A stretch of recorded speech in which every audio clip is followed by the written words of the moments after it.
Got a few questions by Michael, Abba Michael, and hope I remember all the questions.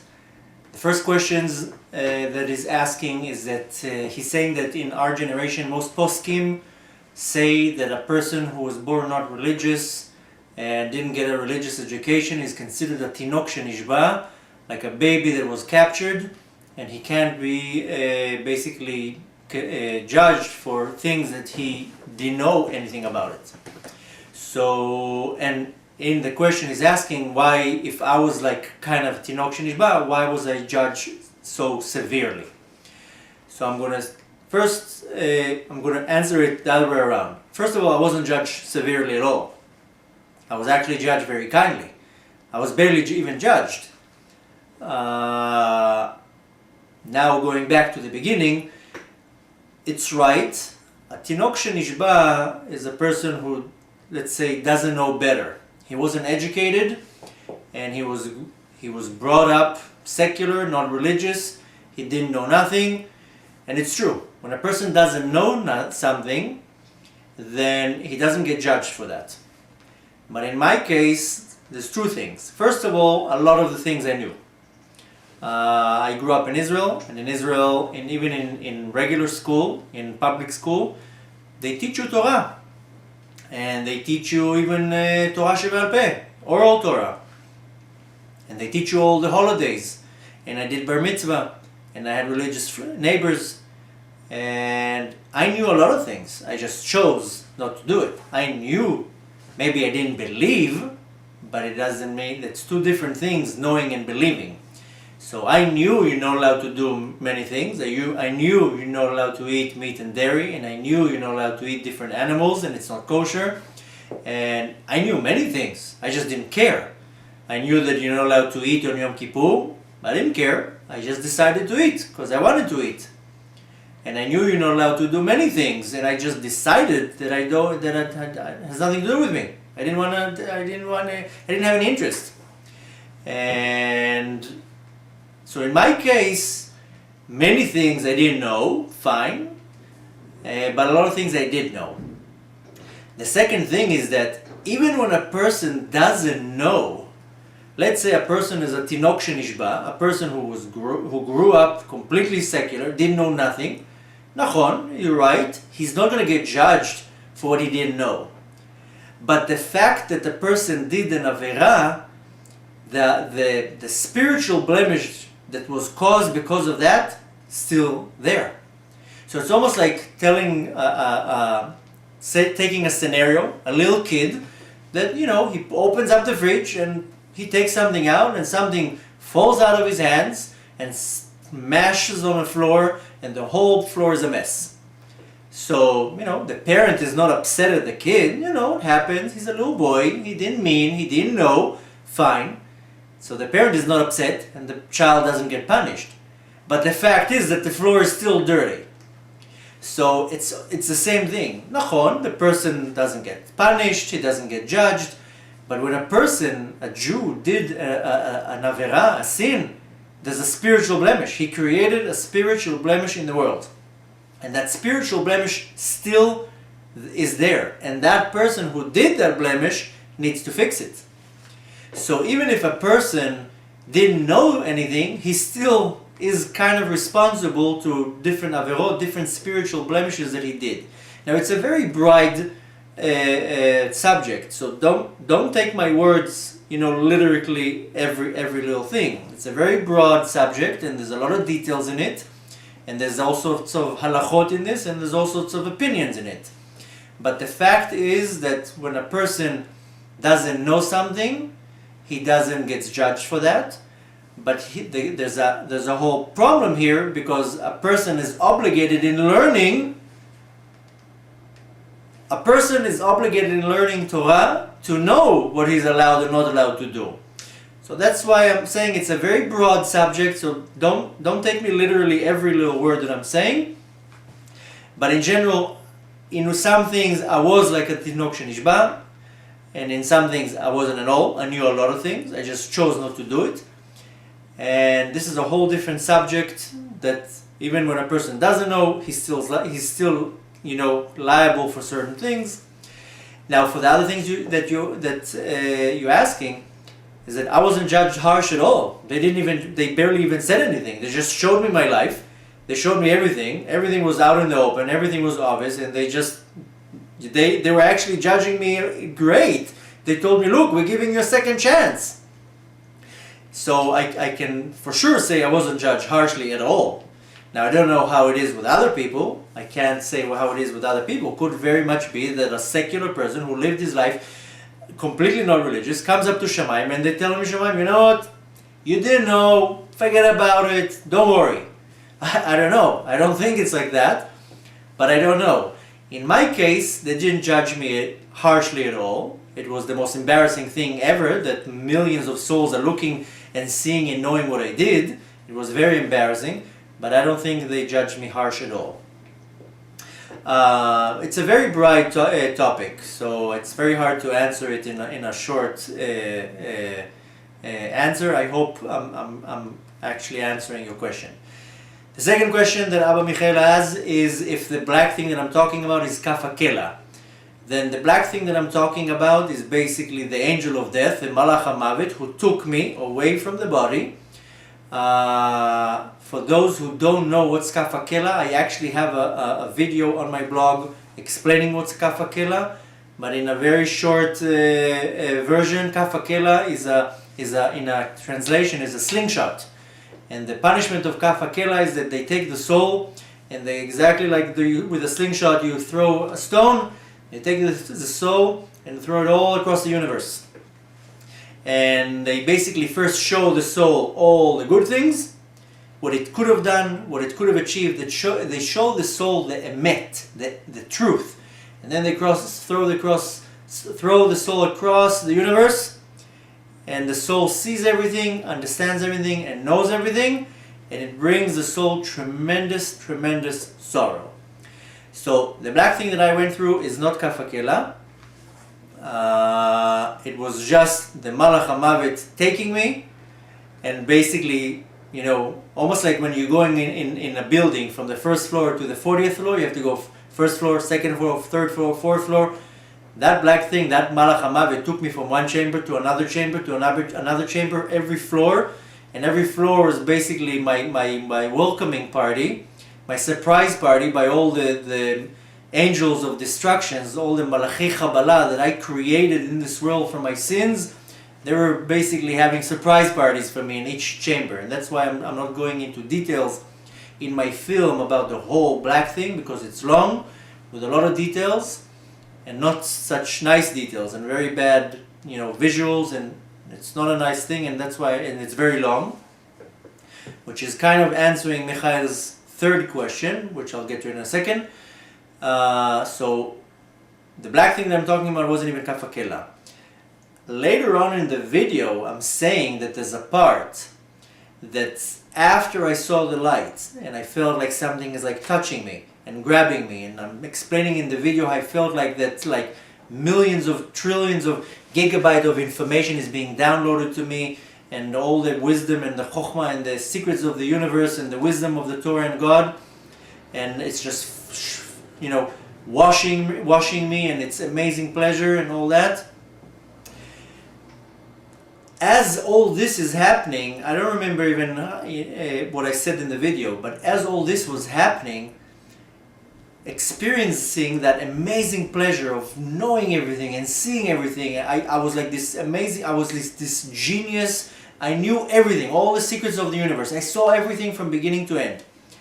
But at the same time, as all this was happening, I don't know if I gave that example in the movie, but it's almost like putting a person under Niagara Falls with trillions of cubes of water washing him, and he's standing with a little cup trying to catch the water, and he can only catch a little bit of water in that cup, which is nothing compared to the trillions and endless amount of cubes of water that are washing him. That's how it felt, that everything is like washing me, and I don't have the ability of grabbing anything. I felt like I'm in this bubble, and I see everything, and in one way I'm experiencing this amazing pleasure by just seeing it all, but I'm stuck in this bubble and I can't touch anything, and I'm not part of anything, and I can't grab anything, and I can't even take anything. And that feeling was the biggest sorrow you can imagine. So it was like contradicting. In one way, it was like amazing pleasure, but on the other hand, I wasn't allowed. It's like almost like taking a kid to a candy store, showing him all the candies, and then telling him, you cannot touch nothing. Times that, infinity. That part, and I'm saying it in a very short version, I'm not going into too many details, that I cannot say 100%, but that for me felt like kafakela. And, it didn't come with a receipt, by, telling me, oh, right now you're going through kafakela, but it felt, and exactly how, if you go to all the Gemarot that are explaining about kafakela, there's different Gemarot that are talking about kafakela, and there's Midrashim and the Zohar, and there's different sources that's talking about the kafakela. When you read all those sources, it's exactly how I felt.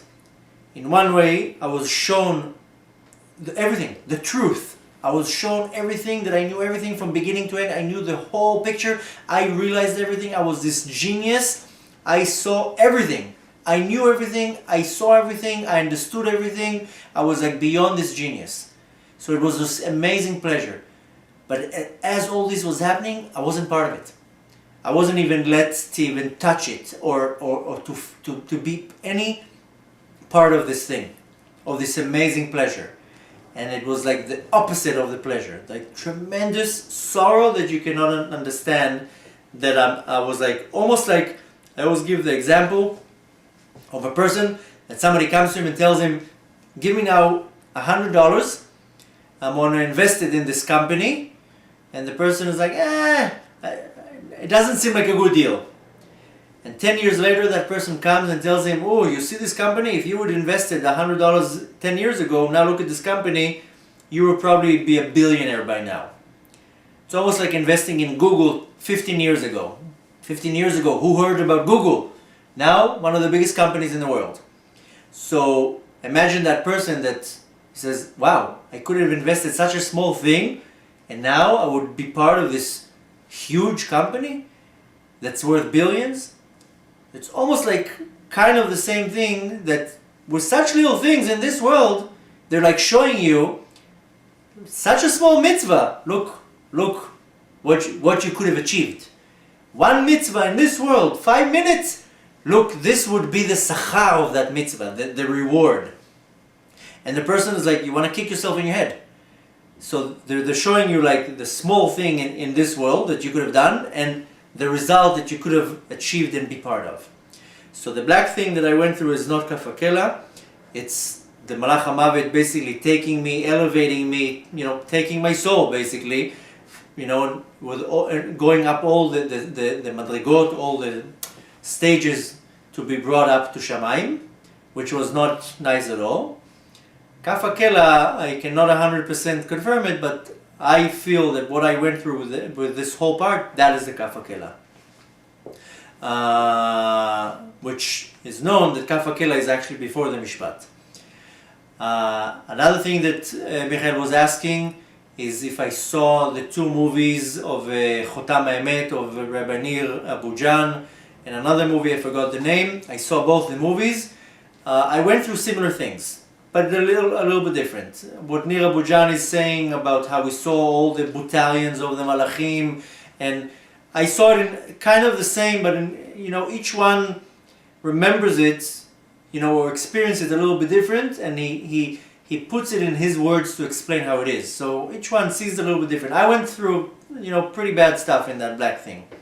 Seeing like all the Malachi Kabbalah and how the Malachi Kabbalah, they basically come to harm you. So it's some of the things are similar, some are different. With the French guy, I forgot his name, Michila, forgot his name. It's a little bit different, but each one says it in a different way. In my movie that I recorded, I left out so many details, because when I speak in public, sometimes it's 5 hours, because there's so many details. And in the movie, I couldn't make a 5-hour movie because people will never watch it. So I did some of the stuff is pretty similar to what I went through. And the fourth question is if I think or if I know that tzaddikim, that they have a lot of merits, zchuyot, if they have to go through all the black thing, the kafakela and all that. So the thing is like this. First of all, a tzaddik, a complete tzaddik, doesn't go through anything. He goes up to Shamayim like a rocket. He doesn't have to do anything. He doesn't go through a mishpat. He doesn't have to go through kafakela. He doesn't have to go through anything. I'm talking about a tzaddik. Tzaddik is like launched straight to Gan Eden. He doesn't have to go through all that because a tzaddik has no connection. His whole life is ruchaniyut, is spirituality. His whole life is God. He has nothing bad. He has no averot. He has no bad thoughts. He has nothing. No te'avot, no lust, nothing. That's a tzaddik. So a tzaddik is a completely different thing. It's not related to us, the simple humans. But a person that lived his life like a religious person and has a lot of mitzvot and a lot of Torah and a lot of masim tovim, but at the same time he's a person, he's a human, and he has also some averot, some sins. So that kind of person, the way he's going up is completely different. First of all, the more the person has mitzvot, then all the way going up is much, much smoother. Especially if a person was religious and his kids are religious, and if he's old, his grandkids are religious. All the merits of the kids that are the offsprings that are left behind, they basically help that soul go up. That's why we say Kaddish on somebody who passed away, because the Kaddish basically wraps the soul and protects it from all the mazikim and help the soul goes up all the way up till it comes to its mishpat. And there's different sources that explain that when you study a lot of Mishnayot and read a lot of Tehillim and all sorts of things like this, say words of Torah by heart, then there's different things that basically save the soul from chibut hakever and kafakela and all sorts of things that the person does in this world. And obviously it minimizes all the bad things. It depends on the person itself, depends on the merits of the person, but the more the person is involved in this life, in Torah and mitzvot and good deeds, and he leaves behind him generations of people who are, oskim b'Torah, are involved in Torah, then yes, that person has a lot of merit, a lot of zchuyot, and he doesn't have to go through all these things. And like for example, there's one punishment that the body has to go through when it leaves this world. The body, I'm saying the soul, it's called chibut hakever. Everything that the soul went through in this world, even though it's things that the person is allowed to, but it's not l'shem shamayim, it does some kind of a dirt, a spiritual dirt on the soul.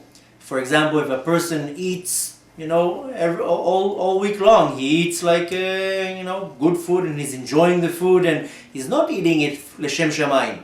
He's eating it because he loves it. He loves the cakes and the ice cream or whatever, and he has some kind of a te'ava, a lust to that good food.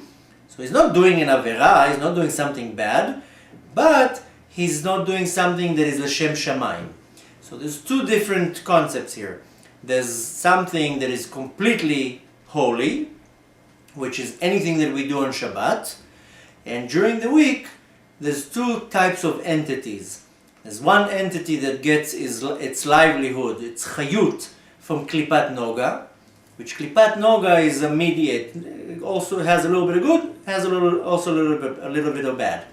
Klipat noga, for example, is eating ma'achalot shemutarot, things that are allowed to be eaten, but they're not eaten l'shem shamayim. They're eaten from the person has a te'ava, has a lust, and he just wants to eat, this chocolate bar.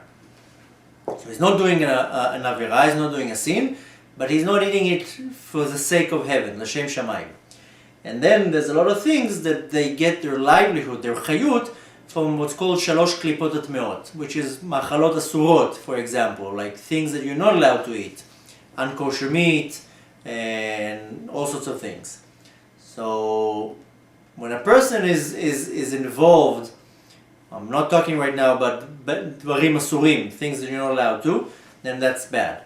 But when a person is involved in things that you're allowed to, He's just not doing it for the sake of heaven. He's just eating for his lust, or he's sleeping for his pleasure, or whatever. Then these types of acts, they create some kind of a dirt around the soul. The soul needs to be cleaned, and that's what's called chibut hakever, which is not such a pleasurable process. So when a person obviously conducts his life more in the way of Torah, and everything he does Hashem Shamayim, and he studies a lot of Torah, then obviously he doesn't have to go through that. Chazal explained that there's different ways of not going through Kaf HaKela, is by studying Mishnayot off by heart, saying Tehillim off by heart, saying words of Chumash off by heart. So there's many ways that a person minimizes the whole anguish. Obviously, when there's children and grandchildren, that they do mitzvot for him, and they do also things for the aliyat neshama for him or her, and they say Kaddish. All those things protect the soul. And obviously, when a person has much more zchuyot, much more merits and good deeds on his side than the averot, when he comes to Mishpat Shamayim, then obviously it's not as bad as it is. Like if a person has a lot of sins and maybe a little bit of good things, then the Mishpat Shamayim, the heavenly court, it's not a pleasurable thing. But when a person all his life studied Torah and did good deeds and mitzvot and was involved and lived his life like a Jew, of course a person, does some averot. We're human, אין צדיק אחר יישאר על הארץ הזאת ולא יחטא. Even Chazal said there's not even a tzaddik that lives in this world and not going to sin.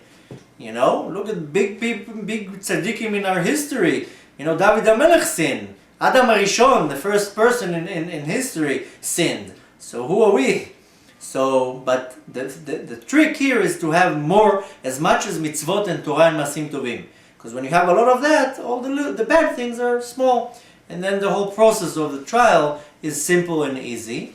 And then, the way it works is they take the good deeds, they take the bad deeds, and they weigh them, and whatever's more, then it wins. That's how we get the term tzaddik, because tzaddik comes from the Hebrew word sodek, that he's right. So if a person wins the case that he has much more mitzvot, then he wins the case, and he's a tzaddik.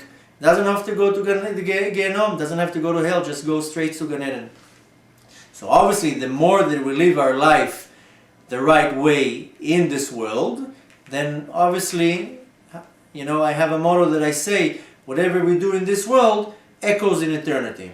So the more good we do in this world, obviously good will follow us and take us in the next world. And if we happen to do some bad, then, that echoes too, and we have to experience some bad. So the whole trick is to try not to count the bad things that we're doing, is to count the good things that we're doing, and count how many mitzvot we're doing, and how many Torah we study, and how many good deeds we're doing, and how much gimilut chasadim. And a person needs to concentrate all the time on doing good, and in all ways, in thought, in deed, in speech, studying a lot of Torah, and not concentrating so much on the bad. And Bezrat Hashem, the ride is going to be smooth up. And as I always say, if everybody will concentrating on doing just good and good deeds and study Torah, then it will haste the coming of Mashiach, and nobody will have to go through not Kaf HaKela, and not Chibut HaKever, and not Gehenom, and not nothing. We'll be sitting in Yerushalayim with Mashiach, and nobody will have to go through any more suffering. I hope I answered all your questions. If you have any more questions, please feel free to ask. Till the meantime, continue in doing good work and increase in acts of goodness and kindness. B'ezrat Hashem, we should merit to the coming of Mashiach Tzidkenu very soon.